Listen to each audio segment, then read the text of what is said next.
मेरठ की ग्राम पंचायत पंचगांव स्थित कंपोजिट विद्यालय की एक शिक्षिका ने अपने विद्यालय की अनाथ बालिका पर हुए अमानवीय अत्याचार का मामला उजागर किया है। शिक्षिका द्वारा लिखे पत्र में बताया गया कि बालिका को उसके चाचा चाची के घर से 2 बार बचाया जा चुका है, क्योंकि वहां उसके साथ लगातार शारीरिक और मानसिक अत्याचार किया जा रहा था। जानकारी के अनुसार बालिका को गंभीर रूप से जलाया गया, जिससे उसके शरीर और निजी अंगों पर गंभीर चोटें आई हैं। यह घटना समाज को झकझोर देने वाली और अत्यंत दर्दनाक बताई जा रही है। मामले की गंभीरता को देखते हुए उत्तर प्रदेश राज्य महिला आयोग की अध्यक्ष डॉक्टर बबीता चौहान ने पीड़ित बालिका से मुलाकात की और अधिकारियों को तत्काल जांच कर दोषियों के खिलाफ सख्त कार्रवाई के निर्देश दिए। महिला आयोग की अध्यक्ष ने कहा कि बालिका को पूर्ण सुरक्षा और उपचार उपलब्ध कराया जाएगा, साथ ही दोषियों को किसी भी सूरत में बख्शा नहीं जाएगा।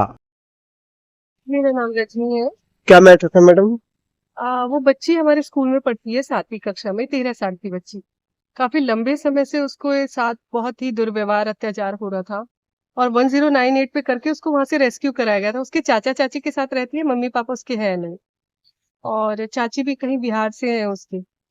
तो उसके साथ मारपीट लगातार होती थी और किसी तरह की उसकी सुविधा भी नहीं, उसको खाना भी नहीं दिया जाता था। ये बात उसने पुलिस को भी बताई थी 1098 पर कॉल करके, जब हमने जुलाई में की थी। लेकिन उसके बाद भी अब दोबारा से इंसिडेंस ये हुआ कि उसको जला दिया गया बच्ची को, और उसके इंटरनल पार्ट्स को भी डैमेज किया गया जला के, ताकि वो मतलब मर जाए। और या क्या क्या हो सकता है, रीजन यही था सीरियस, शायद उसके नाम से कुछ प्रॉपर्टी है उसकी लालच में, या ऐसे ही उसको मार देने के लिए।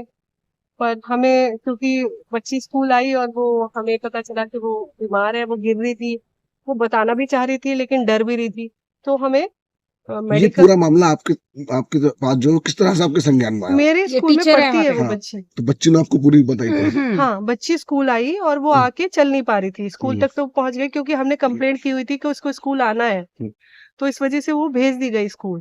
लेकिन जब स्कूल आई तो वो गिर रही थी, उसे चला नहीं जा रहा था।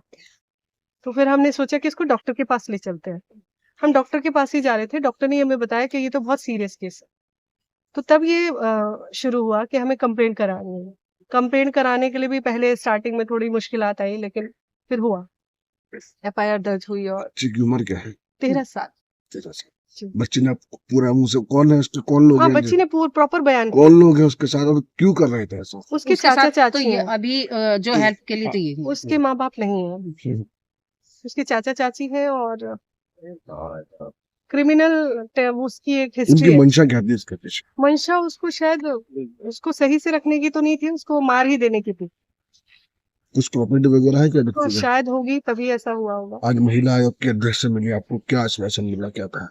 हाँ, उन्होंने कहा कि इसको आगे कस्टडी में रखा जाएगा और आगे के लिए उनको सेव किया जाएगा, उस बच्ची की पूरी जिम्मेदारी ली है इसीलिए उन्होंने, मिले और हैं कहा है इनसे कि कि आगे के लिए इसका भविष्य ठीक कौन सी क्लास की थी बच्ची वो? 7वीं कक्षा। क्या है पूरी जानकारी उसकी? देखिए, थाना जानी क्षेत्रगत एक प्रकरण सामने आया था, जिसमें एक बच्ची पर उसी की चाची के द्वारा प्रताड़ना करने का आरोप लगा था, जिसमें त्वरित कार्रवाई करते हुए पुलिस ने थाना जानी पर मुकदमा भी दर्ज किया है। वह जो नामजद चाची है बच्ची की, उसको हिरासत में लिया है और उसको कोर्ट में पेश कर अग्रिम विधिक कार्रवाई की जाए।